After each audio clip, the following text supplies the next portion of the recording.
Good morning, everybody. Calhoun here with Off the Hook Sports. Dave Hooker is going to join us at the 10:25 hour. He had a previous appointment he has to deal with, so it'll be me and you guys through the first segment of the show. We're going to bring Josh Ward on here in just a second. Please hit that like and subscribe button, and please comment.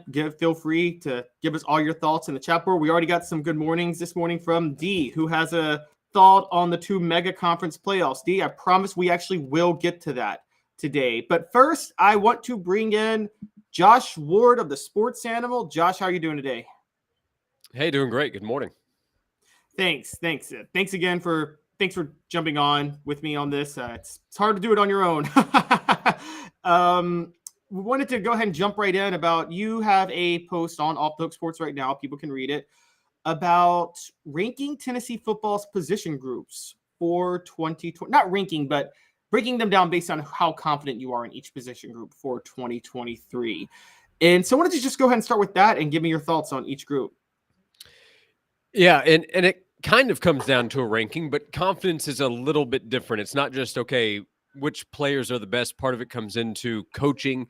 For example, the offensive line, trying to figure out how confident am I in the offensive line. Part of it is the personnel.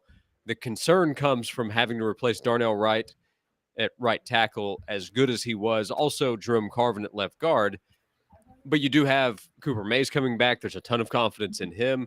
I would say the same for Javonte Spraggins. And I have confidence in Glenn Ellerbe with what he can do as the offensive line coach based on his track record. I think he gets a bit of a benefit of the doubt. But I still had the offensive line ranked a little bit further back because the importance of that position group is affected by some of the concern I have in replacing Wright and Carvin. So the position group that I'm most confident in, wide receivers and tight ends. Part of it's because of the personnel. Love Brew McCoy and Ramel Keaton coming back. We have confidence, I think, across the board in Squirrel White's ability. And what I saw in the orange and white game tells me that Tennessee should be able to count on him. Dante Thornton looks like a perfect fit in this offense. And then this offense just has a way of getting wide receivers open. And it's wide receivers and tight ends. So Jacob Warren coming back for another year. There's another big body option for Joe Milton to look to. And he now knows so much about the offense entering year 3 with Josh Heupel. So the position group I'm most confident in, the receivers and tight ends, just beat out the defensive line, which I don't know if it has an all-SEC player. I think Amari Thomas could be that. A couple of guys on the edge could blossom into an all-SEC performance this season, but the depth and the coaching of Rodney Garner had the defensive line very high. So wide receivers, tight ends, and then defensive line led off the list for me. Rocket Top Team says, good morning. Travis Case says, wide receiver core will be number 1 in the country by season's end. I agree. Sticking with the offensive line, going through the chat real quick, Rocky Top Tom has a very good question about how concerned should Tennessee be about the year after 2023 with the offensive line, because we know Darnell Wright is a huge loss, generational talent. Jerome Carvin, I thought, was a very underrated blocker, but you're losing a couple more guys after this year. So can Tennessee replace what, I mean, you hate to use the word, but when Jeremy Pruitt left Josh Heupel on the offensive line? Yeah, I mean, that's probably the biggest question personnel-wise moving forward. I don't have a question about their recruiting at quarterback with Nico on campus and Merklinger committed. They're going to do fine at receiver no matter who they end up landing in this class. Running back's been a bit of a question, but they added Cameron Seldon in this class, and he's a big-time talent who's now on campus as a freshman. And on the defensive side, I'm impressed with how they've recruited. The offensive line, I think, is the biggest question moving forward. There is the transfer portal that can help. And if Darnell Wright has a good rookie year to go along with being a top 10 pick, that makes it easier to go out there and continue to sell on the recruiting trail. But I don't have a definitive answer yet. They added some pieces in this class that arrived on campus during the spring that could end up being nice players, but is that in the next year or two? I don't know. Addison Nichols is a player that we've heard about with his ability and potential, but that's still what it is. It's potential. So I like Glenn Ellerbe a lot as the offensive line coach. I think he's done a really impressive job the last 2 years. And my guess is they will be fine. But running the football and protecting the quarterback is what's going to drive this offense. The skill position players will be fine. They need to make sure they have the right guys up front. It's crazy to think about that you have the defensive line at number 2, Smoky Mountain Red says, and Rodney I trust. One of the reasons I find that intriguing is that everybody has this thought on Josh Heupel's offense and Josh Heupel's system, and obviously defense is kind of a concern in general. But if they can shore up their offensive line, I mean, it's an old school dominate the line of scrimmage to win in the SEC. Tennessee would be in good shape on both sides of the line of scrimmage if they recruited well on the offensive line going forward, wouldn't they?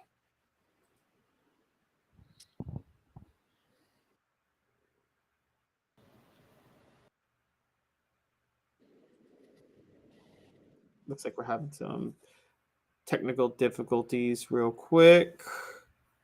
While going through there, going to read through the chat room real quick. Rocky Top Tom says, from the last 2 years, would you say Glenn is our guy long-term for OL coach? Yeah, I'd say Glenn Ellaby is the long-term offensive line coach. I'd say Josh Heupel has a lot of faith and trust in him. So I think they're in pretty good shape with him. Going through Josh Ward's list, and we'll talk about it when he comes back, but he had wide receivers and tight ends at number 1, defensive line at number 2, running backs at number 3, quarterbacks at number 4, linebackers at 5, offensive line at 6, special teams as a whole at 7, and quite honestly, to nobody's surprise, defensive backs at number 8. Although with defensive backs, I think we can agree there's some low-key potential there. Josh, you still with us? You able to be with us? Yeah, my mic may have died, so I apologize. We'll go with the computer mic. So I apologize. Okay, that's fine. For that. But I'm back with you here if you'll take my voice this way. Yeah, totally fine. Yeah, we were just talking about the defensive line. It's interesting that the defensive line is second, and if the offensive line can shore up just a couple of questions, they could move up high. Given what Josh Heupel's reputation is, it's crazy to think that Tennessee could be a team whose strength is on the line of scrimmage in both sides. Yeah, I mean, it could be. The offensive line will need a couple players to make a huge jump. And we don't know who the starting left guard is. And John Campbell and Gerald Mincy, let's see what kind of tackle combo that is, assuming Mincy's the guy on the right side. That's how we project. The defensive line, maybe I'm wrong. Maybe I'm too high on the defensive line. But a big part of the importance and the emphasis there is the depth, the rotation. There are really good players like Amari Thomas and Tyler Barron and Joshua Josephs in terms of talent and potential, adding all that up. Rodney Garner coaching that group, but also guys that maybe we don't talk about as much as we should. Guys like Bryson Eason and Omar Norman Lott, who fans haven't seen yet in a Tennessee uniform. But word from the spring was really good about what Norman Lott's going to be able to add to Tennessee's defensive line. And that's a big part of it. When we've seen Tennessee's defensive line have issues, it was because they didn't have enough guys. And the players they could count on wore down and sometimes dealt with injuries, and then they just didn't have enough players. So I think Amari Thomas could be an all-SEC player. I think he has a really good chance to be an NFL player in the next year. So there is a lot of upside there, but more players that they can count on. And if Joshua Josephs does continue to progress as a player from what we saw as a freshman, and if Caleb Herring can provide something as a true freshman, he doesn't have to be Derek Barnett as a freshman. If he's somebody they can count on, then this defensive line could be even higher as a position group. So I struggled a little bit, defensive line or running backs.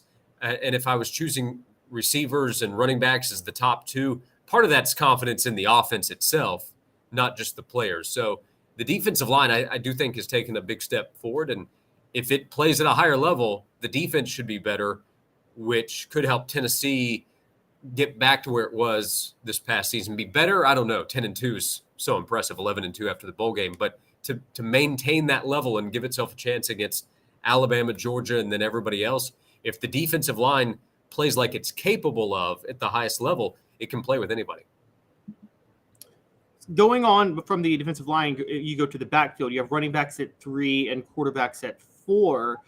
Running backs, it seems like it's the same concept where there's a lot of depth in numbers there, and I'm guessing that's what put them at 3. But are you concerned that even though we've heard talk about Dylan Sampson, there's not that?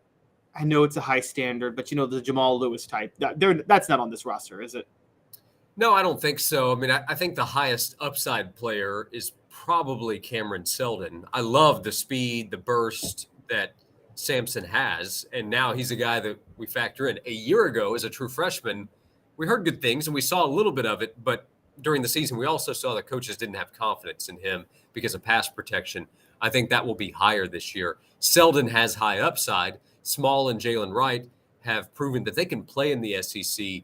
Running the football is so important. I think Tennessee will be effective running the ball. We saw in the Clemson game how important it was with Joe Milton at quarterback. And it's just, we talk so much about the quarterbacks and the passing game and the big plays, and obviously that matters. But Josh Heupel's going to run the ball, and I think he has more players that he can count on now. Remember last August, Tennessee brought in Lynn J. Dixon.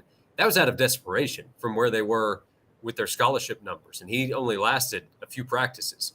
They're not in that kind of position now. So Tennessee should feel good about the amount of players that they have and will be able to rely on. And I think the ability. Jabari Small is a legit SEC running back. Is he Jamal Lewis, Travis Henry, Arian Foster level? That would be unfair to say. Same for Jalen Wright. But they are good enough to make plays, especially in this offense.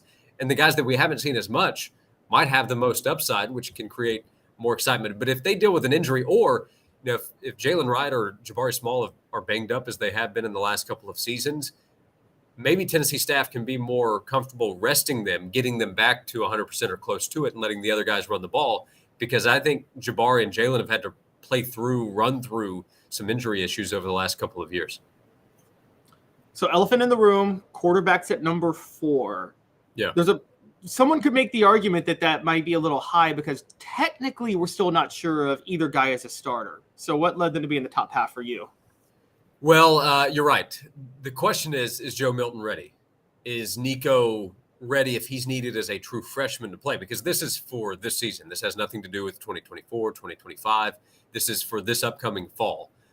My confidence is in what we saw in the Orange Bowl from Joe Milton, what I've heard about how he's worked behind the scenes, his leadership qualities that he has shown, how he handled not being the guy for most of the last 2 seasons, and what he learned from Hendon while Hendon took over the job and excelled in that position. So my confidence is in the ability. If we were going upside, if this were an upside list, which maybe we should do on another occasion, then quarterbacks might be number 1 based on the potential of what each guy can do.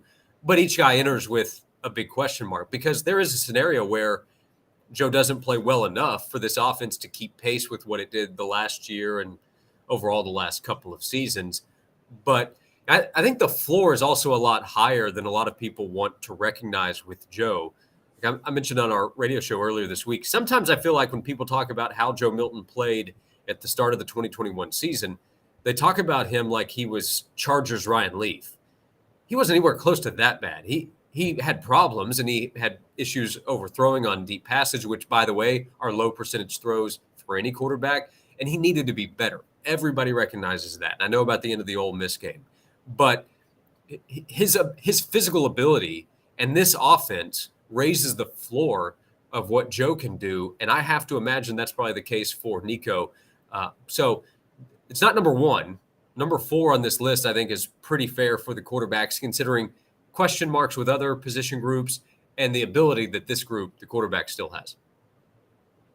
A little shocking to me. I guess the most shocking one for me was that you had special teams down at number 7, because I feel like this might be a little more sure. We know about D. Williams, but also Charles Campbell. He's a proven kicker. So what made you put special teams at number 7?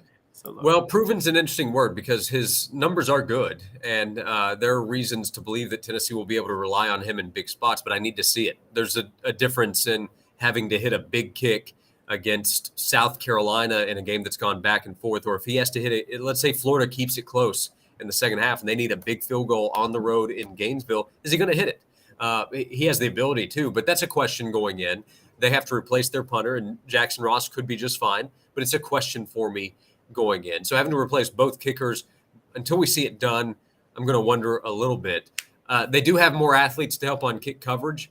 D. Williams is a very talented punt returner. He showed that off this past year. Part of the issue as well, I have a fair amount of confidence in every position group. Like special teams was just ahead of the defensive backfield. I think the questions there are pretty obvious, but there are reasons to be optimistic too. So I'm not necessarily down on any of these position groups, but somebody had to be ahead of the other. And linebacker compared to special teams, I like the transfer of Keenan Peely. I like the potential of Arion Carter to be able to help right away as a freshman, and Elijah Herring the way that he plays. So to me, they're a little deeper now. But the coaching of special teams under Mike Eckler has been good. So there should be some confidence there. The fact that special teams is as low as it is actually kind of a compliment to what this Tennessee football team can be this fall. Yeah, so you bring up linebacker, and I agree with you with linebacker. I think that they could actually be very good. It's just a little bit of questions of what we haven't seen. Comparing that to defensive back, and no surprise to anybody that they're number 8 or last on the list. But the question becomes, do you think that could have like a little bit of a linebacker factor to it, where there could be some, you got 2 4-star recruits in Jordan Matthews and Ricky Gibson. Heard a lot of good things about both of them. Gabe Judy-Lally transferring, Warren Burrell's back. Do you think defensive back could be, even though it's unproven and it belongs at last spot, could be shockingly better than people think this year? It could. If you are making the case this offseason that, hey, Tennessee's going 10-2 again, and Tennessee's going to have a real shot against Georgia, and Tennessee can go to Tuscaloosa and win this year. If you're making that case, that Tennessee's a legit top 10 team, let's say, well, then part of that's probably going to be that the defensive backfield is improved. Danico Slaughter has a chance to be a really quality player for the Vols at corner, is where we project right now. The competition has to make whoever's out there playing better. There's probably more confidence in Wesley Walker, and he probably has a better understanding of the secondary.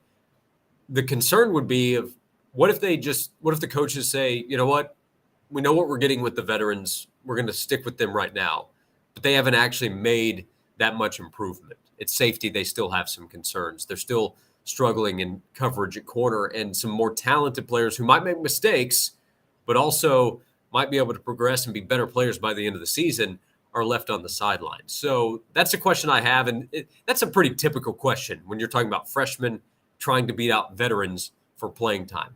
I think often coaches are going to naturally go with the guys that they know and have seen out there first. But the upside, the improved level of talent, and the increased competition should make this defensive backfield better, and it should be improved from where it was a year ago.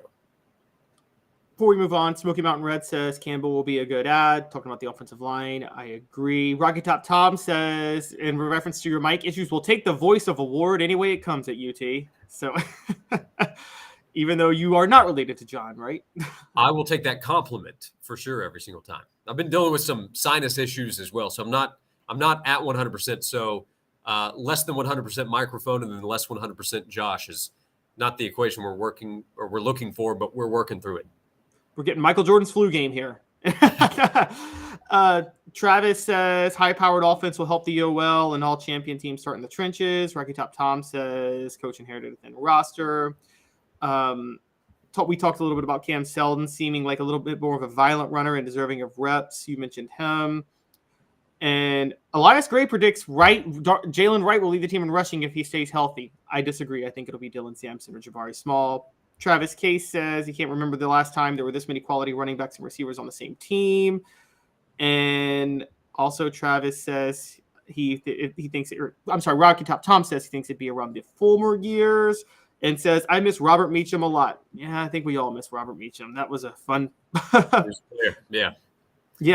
Josh, before we go to break, I wanted to switch gears just real quick and talk something a little bit about Tennessee baseball. And I'm going to improvise a little bit because Dave Hooker has just joined. We were going to wait till after the break, but I actually want Dave to jump in with this because I think Dave has You're running the ship like I told Josh 20 years ago. You tell me what to do, and I'm there for you. Caleb, thanks for filling in. Always fun getting that annual checkup with the doctor. Josh, how are you, sir? I'm good. We've been battling through mic issues. My microphone died. I saw that. That happens. It does. It's a volume business. Yeah, but the viewers, listeners tuning in, were probably like, yes, maybe we'll get Ward out of here sooner. But no, they're like, we don't have to deal with Dave, and we get a little less Ward. This is a perfect day. Yeah, the audience shot up in numbers. I did love your list. People need to check it out on offthehooksports.com. So, Caleb, you were going to do some diamond balls before we get Josh out of here? Yeah, I was going to try to tie something in because it's a throwaway thing I said the other day. But Josh, I'm sure you saw Tennessee baseball being left out of the Super Regionals. I'm sorry, not left out, excuse me, not hosting a Super Regional. My hot take question is, and I've asked John Wilkerson about this, Dave and I spoke about it, it's politicking, right? It's that Southern Miss has a better stadium. Is that it? I mean, maybe. That's the beauty and the absurdity of this is that they don't tell us, and they don't have to. And that is stupid. This is not a complicated process if they don't want it to be. The NCAA basketball tournament is ranked 1 through 68. They tell us ahead of time, this is where the teams are ranked. If they did this with baseball and they told us, here's 1 through 64, here's how they rank, then if they ran into this situation, they could simply say, as long as the two sites can accommodate, well, the one that's ranked higher gets to host. And then we don't have to go through this charade of behind the scenes conversations and trying to figure out, okay, well, this AD's son plays on the team, so how did that factor in? Then I'm wondering, what did the other AD or the other committee members just bow down and say, well, your son sits the bench for that team, so I guess you get to travel to go see him there. Like, what are we doing here? Or you could just say, well, here's the criteria, here's how it works, here's who gets to host, instead of having some secret 10 a.m. announcement the next day. But it created interest. It created outrage, which creates more conversation, which I guess is good for college baseball. But I would say this would be good. Let everybody know how you do things so they don't think you're cheating one team versus the other. That would be my suggestion. Josh, I know where Caleb's going with this because I think Tennessee has some strong politicking power. But isn't this just the way that the NCAA has done things for years? I mean, my fear is that this happens with the college football playoff. It's happened with the NCAA basketball tournament. We've been like, why is that team left out and this team's in? They don't come out and answer any questions. Right. I want it to be true that the committee members, we're told they're getting together and they're going through the process and they're figuring out, okay, here's the bid, here's that bid. What are all the factors that we'll consider? I prefer to believe that they just sit around and play video games and they set their iPhone to go off at 9:55. It's like, oh yeah, 5 minutes. We have to tell everybody where they're going. What do you guys think? And then they just say, Southern Miss. Okay. And they get back to their games and then they play because nothing else makes sense with this organization at this point. They make it complicated for a reason. They keep it secretive for a reason. I don't follow college baseball around the country in great detail. Many who do say it's a toss-up in terms of the resumes for who gets to host, who shouldn't. I feel bad for John Wilkerson and Tennessee media who are not looking forward to traveling to Hattiesburg. I feel bad for Tennessee fans who were looking forward to getting to go to Lindsey Nelson Stadium because that was going to be quite the atmosphere this weekend if Tennessee had hosted. But Tennessee baseball should take the mindset of, they said we couldn't win on the road, and we went 3-0 at Clemson. They said that we were done 6 weeks ago, and now we're 2 wins away from going back to Omaha and do better than last year's team did in the postseason. So if Tennessee's team goes with the right mindset to Southern Miss, then they can do what Ole Miss did last year, go from a team that everybody counted out to having a chance to win the title, and Ole Miss did it last year. So this can be a positive for Tennessee. The old chip on the shoulder. Tennessee gets to take it to beautiful Hattiesburg, Mississippi. Boy, one of the places in the South I have not been, and I'm not missing it. The Hilton Head of Has Mississippi. anybody here been to Hattiesburg, Mississippi? I've been to Biloxi, not Hattiesburg. Yeah, I've lost money in Biloxi before at the casino. Josh, you? I've been in the state of Mississippi a handful of times, just outside the border there of Tennessee. But Hattiesburg, I have not been. Well, you've never spent a fulfilled week until you've covered junior college recruiting in the northern Mississippi area. That's something. For Tennessee fans who are going there, just make sure to hold on to your wallet real tight, allegedly, if you run into Brett Favre trying to take in the – Ouch! So Brett Favre gets shots all the time. All right, Caleb, so how can politicking help Tennessee? We discussed this in our 3:30 a.m. production meeting, and I don't really remember exactly what you said because it was so early. Okay, so Josh, where I was going with this, and I think this is bad for the college football playoff, but good for Tennessee, because I think if they can politic over who plays at home in baseball, they could obviously do that in football during the first round. So don't you think there might be a year when you're like Tennessee is between the 8 and the 9 seed, and they're playing Wake Forest, who's between the 8 and the 9 seed. And if Wake Forest has a home stadium of 31,000, Tennessee's got a home stadium of 100,000. Obviously, Tennessee is going to bring more money in, and they're going to make that decision then. Yeah, they should want college football playoff games at Neyland.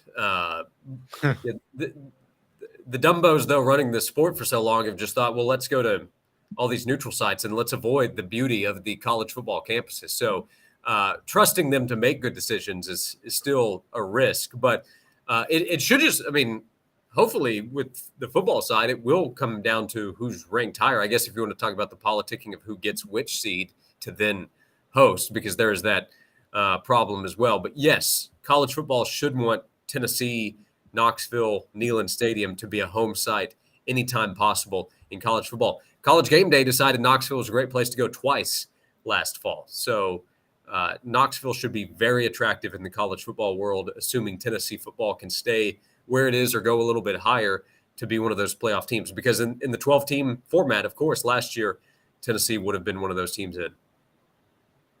It's an interesting point that I'd never really thought about. Just blow up bowls and playoff destinations altogether and have them all on campus except for one mega bowl. Well, why would you want to go to Knoxville and Gainesville and Tuscaloosa and Madison and Columbus when you can go to stale bowl sites that fans aren't particularly excited about and the executives can rake in extra cash to bring them there thanks to the sponsors? Why would you choose the exciting atmosphere of college sites, the college sites that have made the sport what it is over more than 100 years? You're telling me Shreveport's not more prestigious than Knoxville? Sorry. Josh, literally every bowl game that I have covered, this discussion has happened. So what brings you to town? Oh, well, I'm covering the bowl game. Oh, really? Who's playing? That happens every single. Would that ever happen in Knoxville, Tuscaloosa, Athens, or anywhere else? When you go to Baton Rouge and you say, looking forward to the football game this weekend, typically they say, what football game? Who's playing? Yeah, in Baton Rouge. Yeah, so Shreveport or Baton Rouge, which is the more exciting atmospheric location for college football? It's tough to say. All right, Josh, I'll let you go with this. I posted this on Twitter, and it caused quite the hullabaloo. Most underrated fruit is, I go pear. Pear is the answer. Yes. Pear's very good. Mango for sure, too, though, belongs in this conversation. It's like a B12 shot. Yeah, that's pretty high rated, though, for me. I'm a big mango guy. Your blood sugar, though, I found. Is that right? Pears are terrific. Never brought up in the conversation. Funny shape. Yeah, there's so many things to brag about with the pear. Yeah. Now, I don't like my women like a pear, but I like my fruit like a pear. You can pair it with a number of different foods, too, to make a high-quality snack. You can pair it with a number of different foods. Yeah, you both. Yeah. So use those jokes. You both really have a pair. All right. So the raspberry. Raspberry is pretty underrated. Both the raspberry and the blackberry. Raspberry is underrated. I'll give Travis that. He mentioned that on the Twitter last night. So fill us in with. Let me go after this. Favorite berry? Eric? You beat me to it. Okay. I'm still Halle, but Okay. Halle Berry's pretty good. What was that movie? Swordfish? Whatever it was. That's pretty strong. Yes. All right, Josh. People can follow your work, your writing, which is fantastic, on the website called offthugsports.com, which we celebrated our 1-year anniversary. I didn't even realize it 2 days ago. And you can check out Josh on the Sports Animal from noon to 3. He is fantastic. Throws high, hot heat daily from noon to 3. Thank you, Josh. You got it. Thanks, guys. Thanks, man. Josh Ward, the Sports Animal. He is fantastic. So check him out. Thank you, Caleb, for filling in. You never can go just get a quick checkup with a doctor's appointment. It always takes longer than that, but I'm good. So here we go. Most underrated fruit. We ask you that question, but more importantly, more pressing, coming up, I want to talk about something that's been interesting to me, and that is the actual influence that Nick Saban has on the SEC. Is it good or bad? And he's now lobbying with NIL, so we'll discuss that. And I think he had a big say in the fact that the SEC schedule didn't get fixed last week at SEC spring meetings. Hang tight. He's Caleb Calhoun. I'm Dave Hooker. We'll be back in just 2 minutes. How about that? Family has been creating jewelry since 1986, each piece unique with a story all its own. I'm Rick Terry with Rick Terry Jewelry Designs. I'm a jeweler, and I want to be your jeweler. We're grateful that you chose us to be Knoxville's best jeweler. My family and staff look forward to serving you. So please come see us. Kingston Pike and Campbell Station Road in the heart of Farragut and downtown on Gay Street, right next to the Tennessee Theater. Hi, Mike Davis here with City Heating and Air, reminding you to always dare to compare. Our team provides quality local heating and air service, installation, and maintenance across East Tennessee. We use only the best equipment like American Standard heating and air conditioning for your residential, new construction, or commercial needs. Honesty, dependability, and customer satisfaction have been the cornerstones of our business since 1961. City Heat and Air. Dare to compare. With all that sun, sand, and salt water, the beach is a very relaxing place. Unless you wear contacts. Ow! Open your eyes to the best the beach has to offer with LASIK vision correction from Campbell Cunningham Laser Center. Do you want to own the more that owns every job? Then get to Vassy Lawn and Garden in Cleveland and get you a Toro. I'm David Vassy, here to talk to you about Toro. With a Toro Zero Turn, you'll get more out of every minute and you'll reach the finish line faster. At Vassy's, we like to say, no matter if you're mowing 3 acres a week or 11 lawns a day, homeowners and business owners alike find confidence in equipment they can trust from top to bottom. Vassy Lawn and Garden, Highway 60 North in Cleveland. Man alive, it's worth the drive. These mountains hold and defend a spirit far better than moonshine.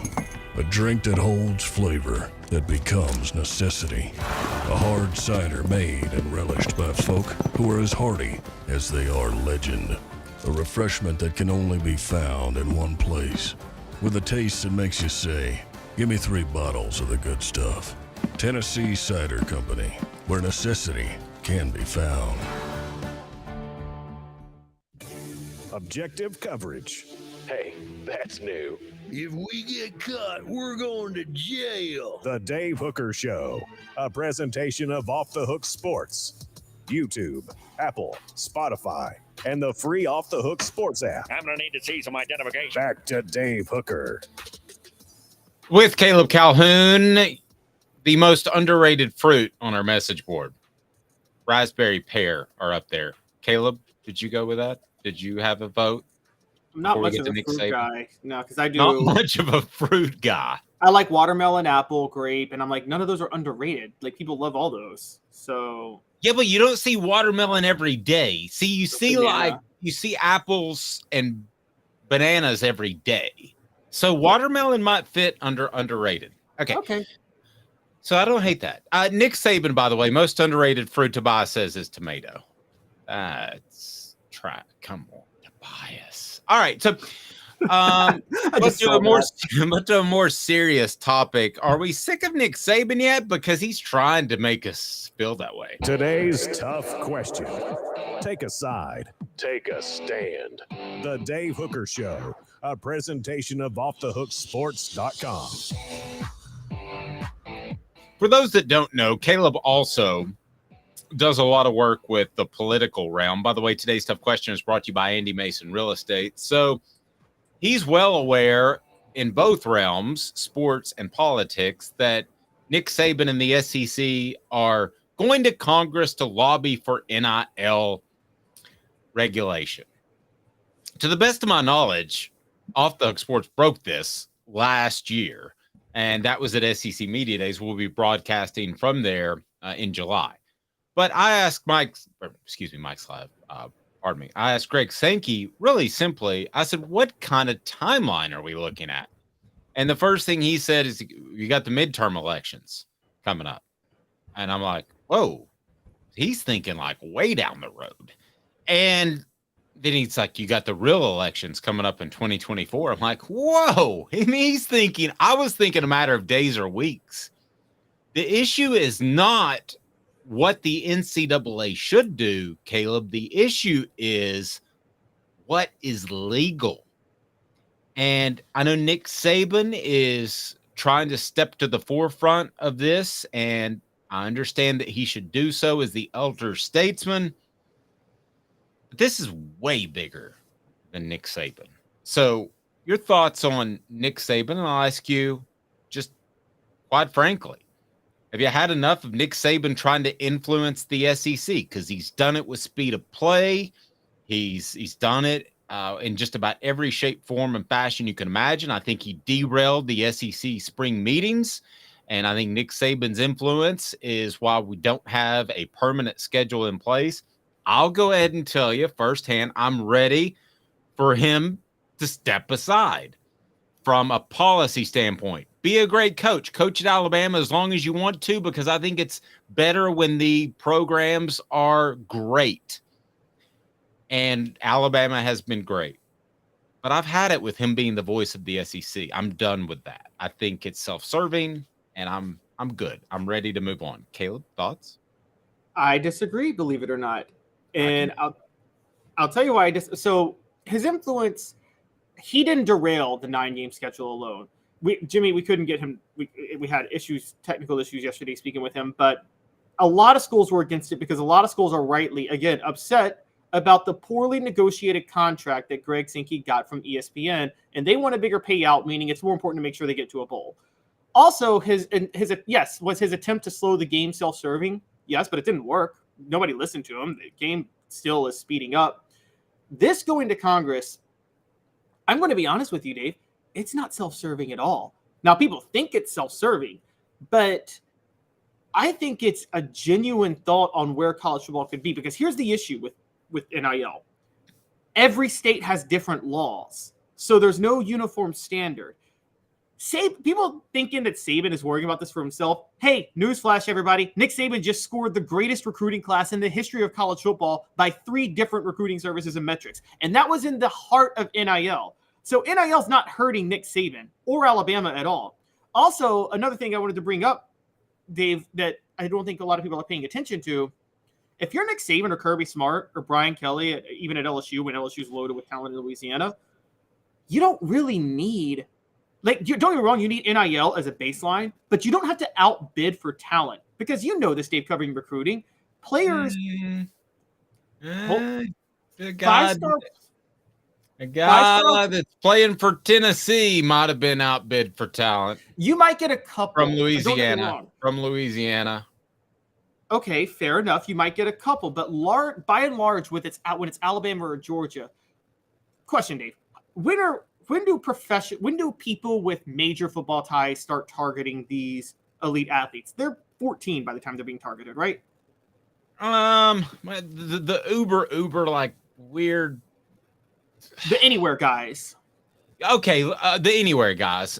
Okay, like the Arch Mannings of the world. Yeah, everybody knows who he is the day he's born, but mostly they don't start to get targeted until probably 8th grade, freshman.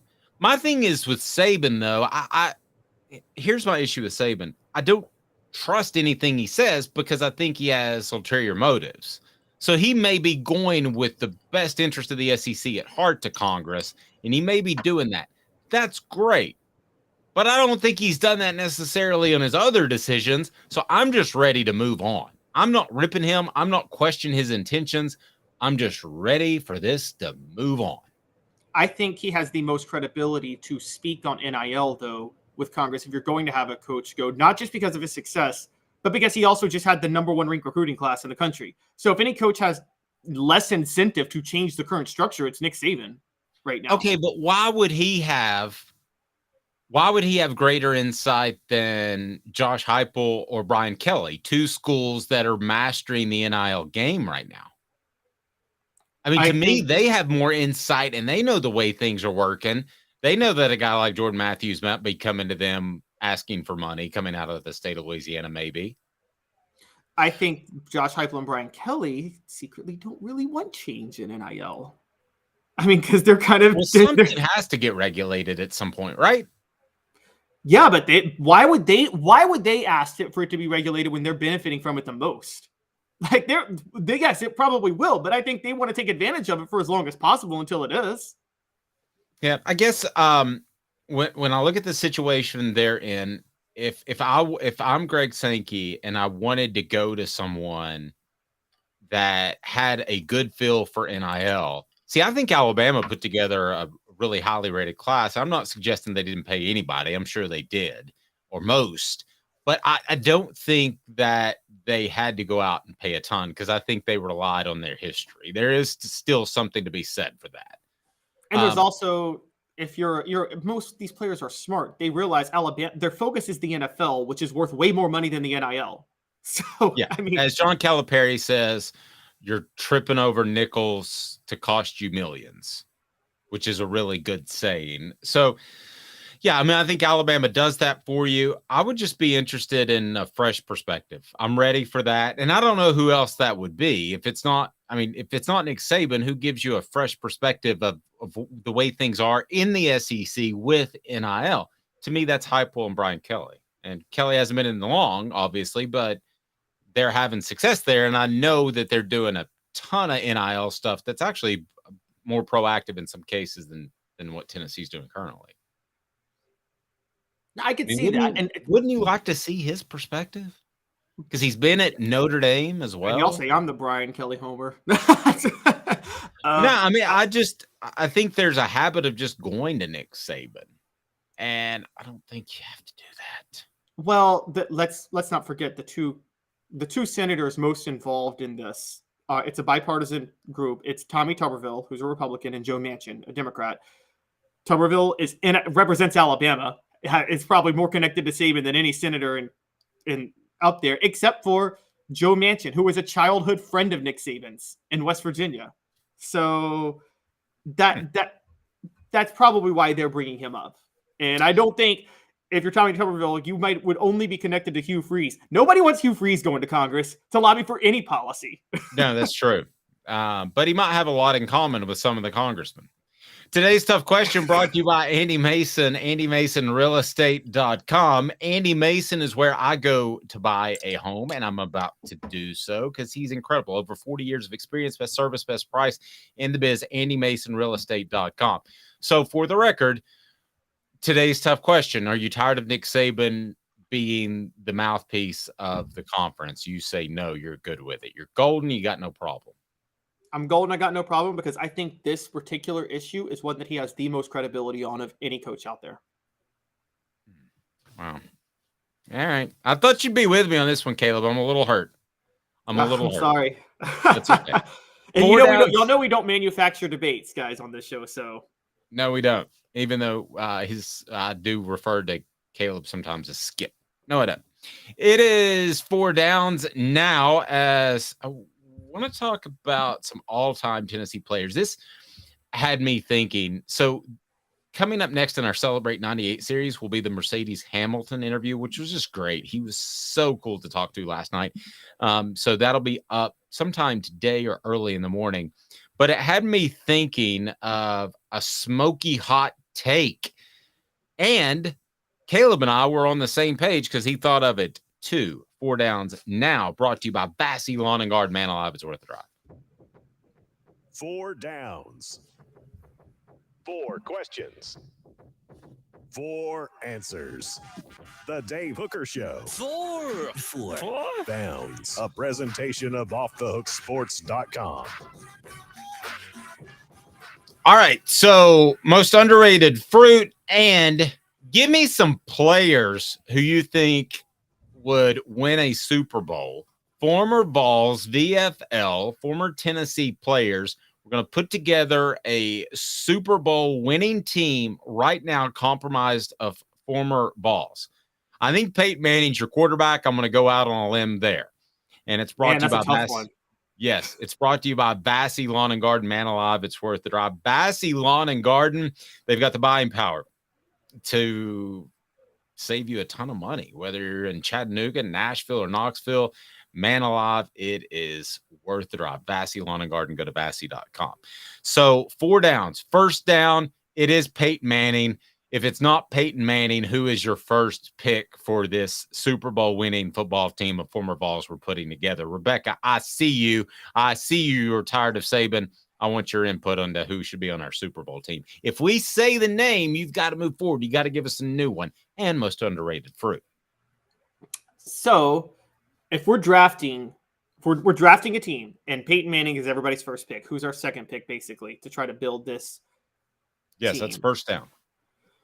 My second pick is probably going to be Reggie White, just because of the line of scrimmage and just the sheer dominance and the versatility you get with him at defensive line. Okay, that would be your first pick. So if we didn't go quarterback, if we wanted to say quarterback specifically, Rocky Top Tom came up with, if not Peyton, Tony Robinson was pretty darn good. Yep. You're not picking Tony Robinson to win your Super Bowl over Peyton Manning. He got the Redskins to a Super Bowl. No, he got them to the playoffs with one win in which he didn't even throw a touchdown pass. He threw an incredible ball down the sideline against the Cowboys. I know that was caught inside the 5. So that's practically a touchdown pass. You're not taking him over Peyton Manning, though. No. Not over, but would he be second about? Yeah, Tom, we're talking about all things. Okay, so Peyton, if we're not talking, if it's not the number one pick in today's, if Peyton isn't the number one pick in today's NFL, guess who I'm taking? Who are we going? Eric Berry. In his prime, before the health issues, that guy's a bona fide Hall of Famer. The list is pretty short. If you just look at the NFL and the former Tennessee players that are NFL, that's pretty easy. Schuler gets a vote. Thank you, Travis. All right, so second down. You got Reggie White as your next pick. Go ahead and fill me in with your next level of players. That's second down. So a collection of them is what you're saying, right? Yes. Okay. People forget about this because his career was shortened by a neck injury. But if his career wasn't shortened by Kelly a neck Washington. injury... Kelly Washington. No. Kelly Washington. If his career wasn't shortened by a neck injury and if he wasn't playing during the same era as Ray Lewis in the same conference, we'd be talking about Al Wilson in this type of lore too, because that dude was a superstar Pro Bowl linebacker when he played at Denver. And you get great leadership too. Another vote for Al Wilson. All right. So the next level is Al Wilson on second down. I'm going to throw Deion Grant in there. God, imagine that safety unit. Eric Berry and Deion Grant at safety. Yeah, you're going to be pretty good. We got to make a place for Fred White. Fred White will have to drop some pounds and play corner again, like when he showed up to Tennessee. All right. So on the offensive side, third down. Who is the most important player that you can pick up? Think of today's NFL. Yes, Fred White got a vote. So did Jason Allen. That would be our corner right there. And then Dwayne Goodrich on the other side, secondary set. But the offensive side, on the offensive side, who you taking? You got Peyton as your quarterback. I think you got to load up on the offensive line. So I'm immediately going with Chad Clifton. Putting Chad Clifton in at left tackle. And, I mean, that's crucial. I'm going to go off script. I think if this is a draft, I think there are so many good receivers and offensive linemen. I would go running back Jamal Lewis. Jamal Lewis would be an intriguing one. I mean, I can't knock that, obviously. So we were talking with Mercedes Hamilton and Fred last night, and it was Travis Henry was very good. You knew you were going to have to bring it, but the thing was Jamal could shake you, and then suddenly you're not you're tackling air. So I think a special tailback, even though in today's NFL there are no special tailbacks, I'm going to go in that regard. Who else on the offensive line would you take? Scott Wells at center, Trey Smith at guard. I mean, those three, Chad Clifton, Scott Wells, Trey Smith, and also Trey T. He played tackle for a decent amount of time in the NFL. And yep. I think I've got a pretty filled out offensive line at that point. I think I can win a Super Bowl with those guys. I think you're good. Travis says Lewis, Cobb, and Henry is my backfield. Wow. And we have to leave out Chuck Webb, Smoky Mountain Red, Leonard Little, Constantine Ritzman. We need to start a tradition like I had when I was doing terrestrial radio, and that is Constantine Ritzman's name is mentioned during every single show. We did that for roughly 2 years. Constantine Ritzman. Well, I saw it on it's great Smoky Mountain Red mentioned Leonard Little because, Tennessee was wide receiver U, and I always felt they should have been defensive line U. Because in 2003, Leonard Little was second in the NFL in sacks. John Henderson and Albert Haynesworth were both Pro Bowlers. Just imagine those three playing together on one defensive line in the NFL, much less college. That leads me to third down. You've already taken Reggie White. Who are you taking next? No, I already told you, Chad Clifton. No, in the defensive line. Sorry. On the defensive line. Sorry, excuse me. Okay, after Reggie White and after Al Wilson, because we've mentioned Al Wilson, Dale Carter. That's my lockdown cornerback. No, I like that, but defensive line. Who you got to go along? Oh, defensive line. Oh, okay. All right, I've already taken. All right, at that I'm taking Albert Haynesworth. For all of his issues, Albert Haynesworth and Reggie White together. I think Reggie White could keep Albert Haynesworth in line. Yep. Crazy good sting. There's not a lot of people that have walked the face of the earth with that kind of fast twitch ability at that size. We need to have him on. He's doing something with Don King. Darwin Walker gets I like that. I also you can't like because would you start Darwin Walker over Henderson and Haynesworth though? No. So my question to you is, that is depth. Here's the question, Dave. Could you win a Super Bowl? Pick a year when a bunch of Tennessee players were playing. Could you win a Super Bowl with just Tennessee players in a certain year? And my bet is 2003, you could. Wait, the 2003 NFL season. Take former Vols who were in the NFL in 2003, and I bet you I could win a Super Bowl with them. You ready for this rundown? Yeah, but first, fourth down, give me your two receivers you would take, because that's an interesting debate. Okay, my two receivers would be Stanley Morgan, the best NFL receiver who ever played at Tennessee, if you really go through the numbers. And then on the other side, I would probably go Carl Pickens. I would go Carl Pickens and Alvin Harper. And the reason the 1990 receiving core.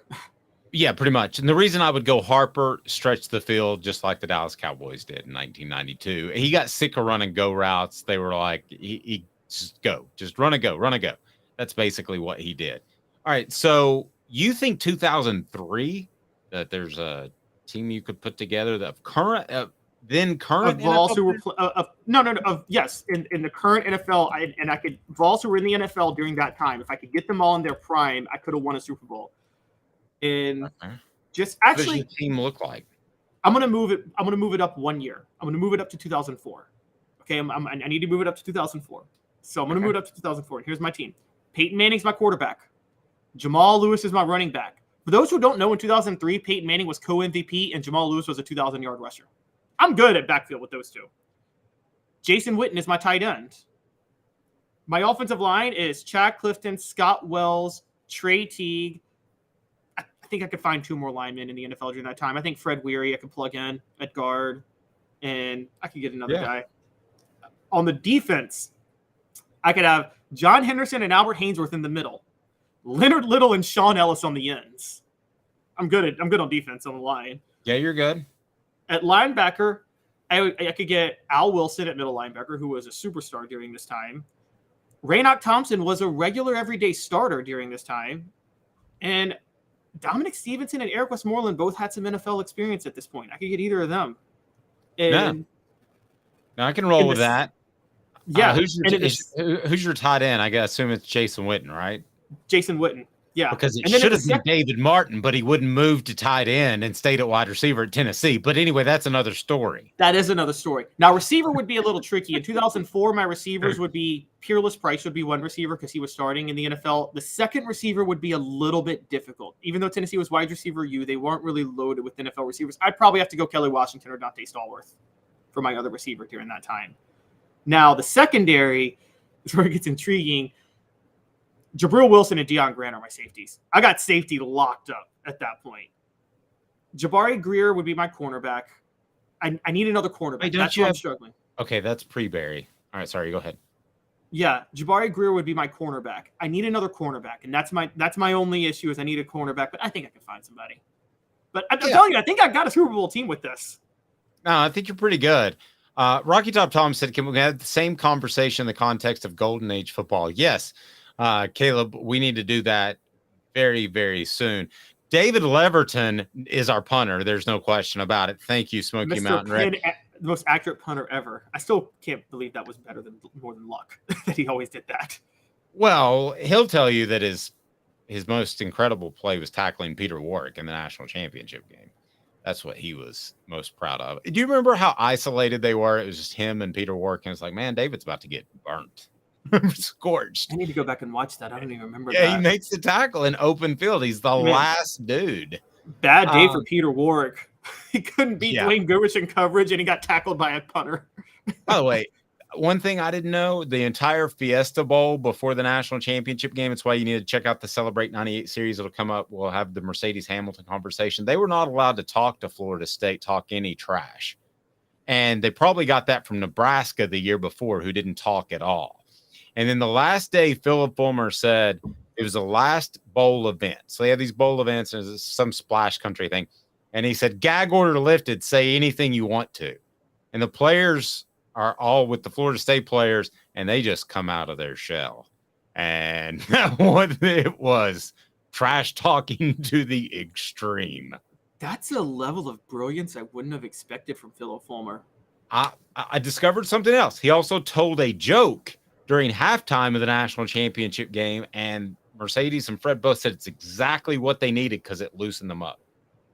Wow. I thought that was very He had a unique skill at motivating players. That makes sense because, you're low-key. And I do remember a lot of Tennessee players, and I'm sure they'll tell you this in the 98 everybody, it was ridiculous. Tennessee was undefeated. Florida State had one loss, and everybody was picking Florida State in that game, I remember. And I think the aura of Florida State bothered the Tennessee team. It did. It did. And I never thought, just watching football and knowing ball like you do, I didn't think that Florida State was really any strong threat to beat Tennessee. Elias says, give us some names here. I'm going to start with Doug Atkins, but Elias did say, I wonder if there's anyone pre-1980 that belongs in this list. It's just such a different in terms of size, but I would have Doug Atkins on that list. Remind you, go to crafttreats.com, use the promo code Off the Hook. The promo code Off the Hook, get 20% off the chill pills with the CBD derivative or any of their fine products. 20% off with the promo code Off the Hook. That's crafttreats.com. The chill pills with the CBD will help with your pets' digestive issues, also help with your pets' maybe anxiety issues, arthritis as well. So who makes his list pre-1980? I mean, I thought we were talking pre-1960. Are we talking pre-1980? Well, Elias said pre-1980 earlier. Okay, but so pre-1980, it's a little bit better because I was reading pre-1960 and I'm like, pre-1960, like sports doesn't count. You can't say who would make a list in football when players were playing when no black people could play. Okay, just you can't do that. Yeah, you definitely limit the talent pool. But does anybody stand out other than Doug Atkins? I mean, people need to know that Doug Atkins. Oh, we'll do pre-1960 at some point too, as well, Tom. But just pre-1980, people need to know that Doug Atkins, he was the type of guy that was like the Victor Wembanyama. I mean, he was the just generational talent that was the biggest guy on the defensive line, but would jump over offensive linemen. I mean, it literally was that insane. And in a radio interview, he cursed like there's no tomorrow. So I think a couple of guys from the Dickey era. I do think Steve DeLong, the first Outland Trophy winner in Tennessee history, could get there. I think Bob Johnson, the center from that time, could get there. And they could both play because they played during the 60s and 70s. And I think that was a time where you can make it. But pre-1960, it's Doug Atkins. Honestly, pre-1980. Pre-1980 and pre-1960, although Stanley Morgan was pre-1980, I think he could do it too. But pre-1960, it's Doug Atkins and nobody else. It's just Doug Atkins. Because Doug Atkins is like one of the few players who can play it in any era. And for people who want to be biased to eras, guys, Johnny Majors was a single wing tailback. And the single wing was all about running the ball. And Johnny Majors may have been, 175, $160, something like that. Yeah, and he wasn't big. Yeah, you guys think a guy who's 160 pounds could be a tailback in today's college football or NFL? No. No, that's Josh Ward running around is what that is. Yeah, if there's one piece of audio I wish I could go back and find, it was a 40-minute interview with Doug Atkins. And it was a lot of cursing, but it was also a lot of history that you didn't realize that you were just that one generation removed. Caleb, you would have loved it. I remember he would say things like, so I went up to George Hallis and I said, you bleepity bleep, son of a bleep, you bleepity bleep this. Okay. You said that to George Hallis? And he used to, and in Wrigley Field, he used to shoot pigeons with his rifle before games out of the rafters. That is epic. That's so hilarious. Oh my gosh. What do you do to get right before the game? I go out with a firearm in the stands and take out some birds. John Morant would have loved him. 2 minutes of preview of a Big Ten team we want to get into. Yes, Alice did almost lose control of. By the way, I'm a sports historian who also, with the exception of baseball, who doesn't like thinking players from different eras could play in this era. The whole Russell Chamberlain talk, guys, Bill Russell would not start or be on any NBA roster today. I'm sorry, he wouldn't. There's not one NBA team that he would be good enough to be on. You're on such a good roll. 2 minutes, a team that's getting an awful lot of preseason love. Is it deserved? Stay tuned. He's Caleb Calhoun. I'm Dave Hooker. To own the more that owns every job, then get to Vassy Lawn and Garden in Cleveland and get you a Toro. I'm David Vassy, here to talk to you about Toro. With a Toro Zero Turn, you'll get more out of every minute and you'll reach the finish line faster. At Vassy's, we like to say, no matter if you're mowing 3 acres a week or 11 lawns a day, homeowners and business owners alike find confidence in equipment they can trust from top to bottom. Vassy Lawn and Garden, Highway 60 North in Cleveland. Man alive, it's worth the drive. Hi, Mike Davis here with City Heating and Air, reminding you to always dare to compare. Our team provides quality local heating and air service, installation, and maintenance across East Tennessee. We use only the best equipment like American Standard heating and air conditioning for your residential, new construction, or commercial needs. Honesty, dependability, and customer satisfaction have been the cornerstones of our business since 1961. City Heat and Air. Dare to compare.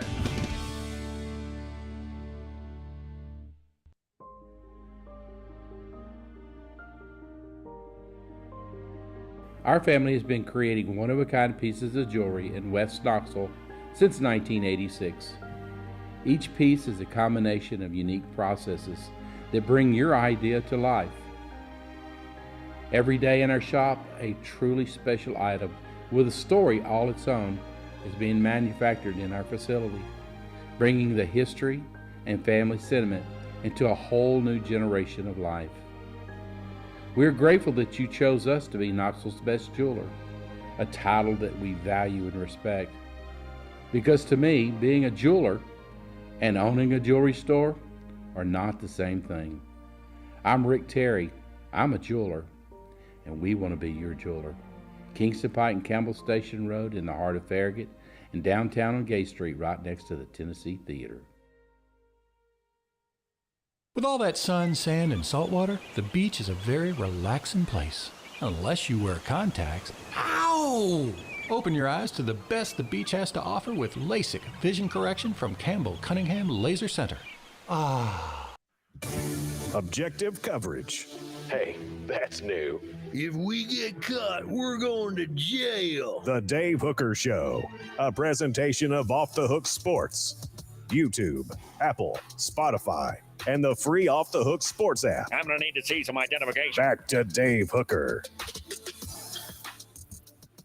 Johnny Majors drawing comparisons to Emmitt Smith on our message board. I'm not sure I'm willing to go quite that far. What? Johnny Majors couldn't make it in the NFL when he was playing. Okay, and y'all think he would have made it in the NFL 30 years later? Well, I mean, he playing a different position. Could he have been a Squirrel White with 20 more pounds? You think he had Squirrel White speed? I'm talking relative to his time. No, they didn't. He couldn't have a spot. He went straight into coaching because I think he gave Canada a shot for a year. And then he had to go into coaching. He couldn't make it back then. How could you make it now if you couldn't make it back then? Interesting. Well, I thought it was a good comparison. I liked it. Any comparison that Cowboy gets you a shout out. I love it, Rocky Top Tom. As And a Cowboy fan, you should feel disrespected by that. I don't.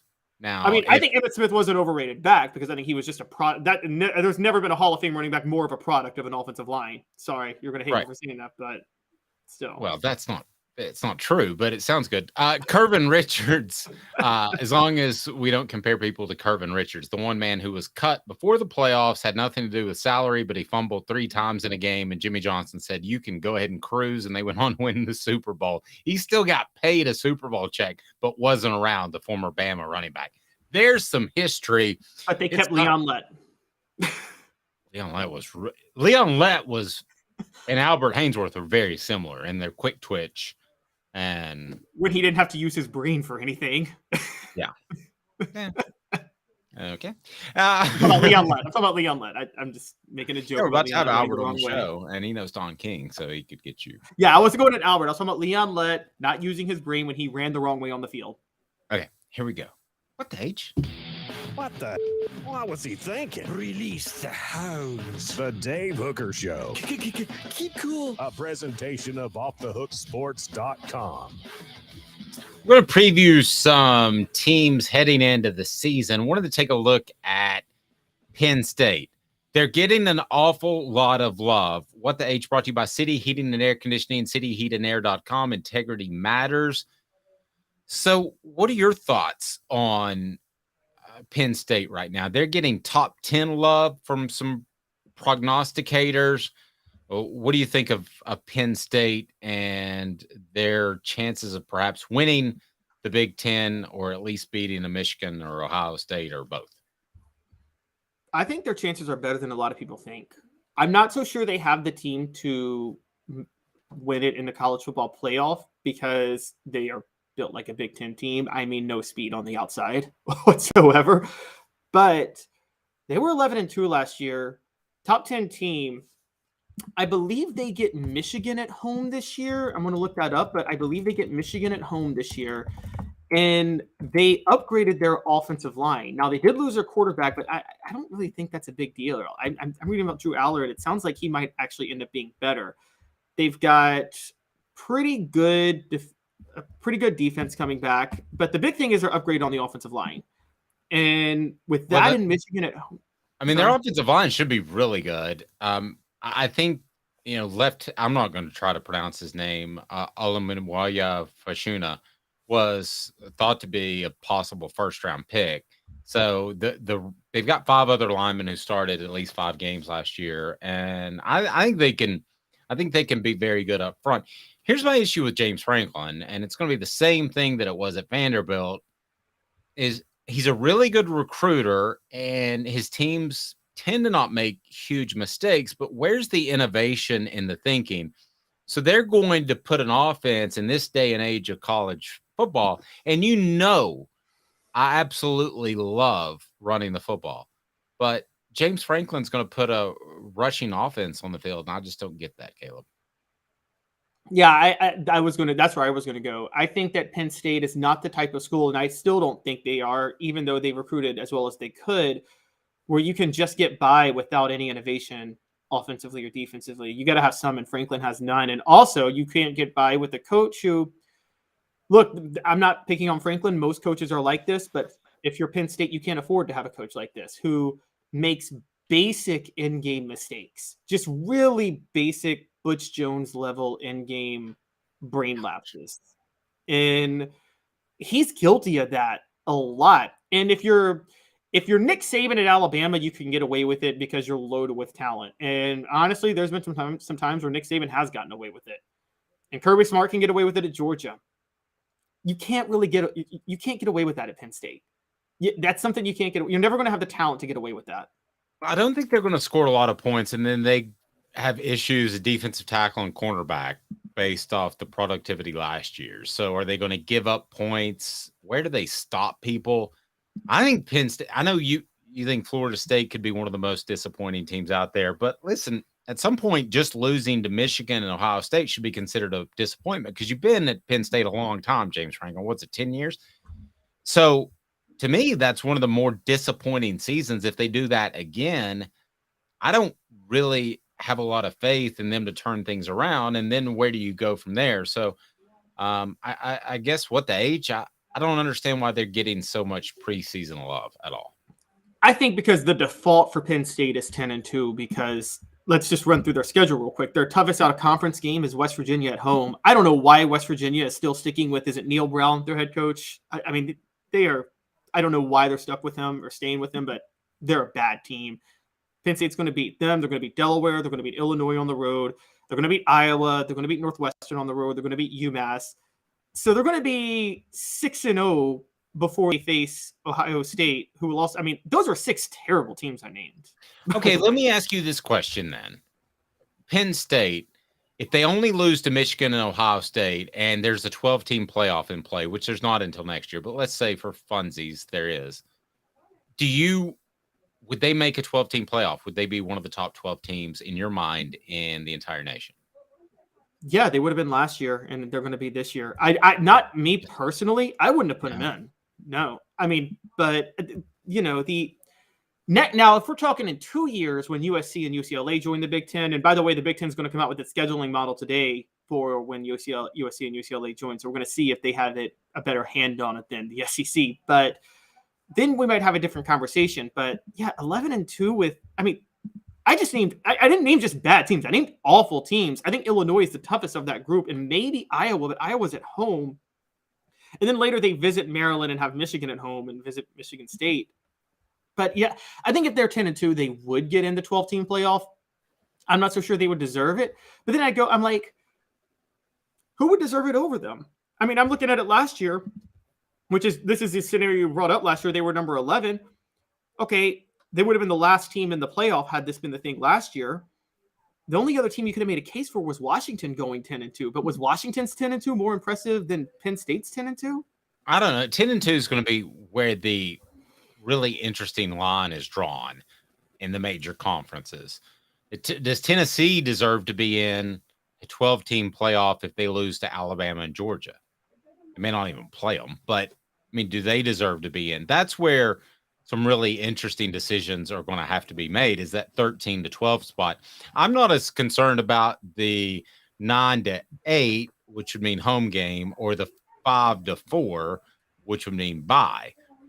Mine's the 13-12. I think you're going to have a log jam of about 8 teams that are knocking on the door at 12. Now, my argument is to Penn State, beat Michigan or Ohio State and don't worry about it. Same thing for Tennessee. Beat Alabama or Georgia. Don't worry about it. So I don't want to hear any whining, but I am going to tell you there's going to be a lot of it, because there's going to be 8-12 teams that are going to be right there jammed up against that 13 spot. And you talk about Washington 10-2, Penn State 10-2, Tennessee 10-2. I mean, if they were to all go 10-2, which could happen, you could have 6 teams with 10 wins in major conferences. I didn't even mention Clemson. You could have 6 teams right there knocking on the door that technically are not in. Some people are going to get left out on an annual basis. And I'm not just talking about one team like the NCAA tournament. Sometimes we look at 1, 2, or 3 teams. I mean, 3 or 4 or 5 teams are going to get left out, and they're going to be upset about it. Oh, I'm with you on that. The only thing I think they've won is, if you're one of those teams, I was never for expanding it beyond 4. And if you're trying to make the case to be number 12, well, then you really didn't do what you needed to do anyway. I think the point is, and that's kind of where I stand. I will say one thing that might work in Penn State's favor. Look, this looks to be James Franklin's best team. He actually shored up his cornerbacks too. He's got the leader in Big Ten passes defended last year back. Plus, I think he has Johnny Dixon on the other side. When you combine that, plus the fact that I think Ohio State also has a guy who is not the best in-game coach running their program right now, despite their talent, and Penn State, and then Michigan is just, Michigan's like Penn State, and we'll talk about them probably another point later this month, but they're limited on their athletes on the outside. So Penn State playing Michigan at home, that in November, that's a big boost for Penn State. Agreed. He is Caleb Calhoun. I'm Dave Hooker. We'll see you Friday, Football Friday, with Fred Mercedes Hamilton, former Tennessee offensive lineman.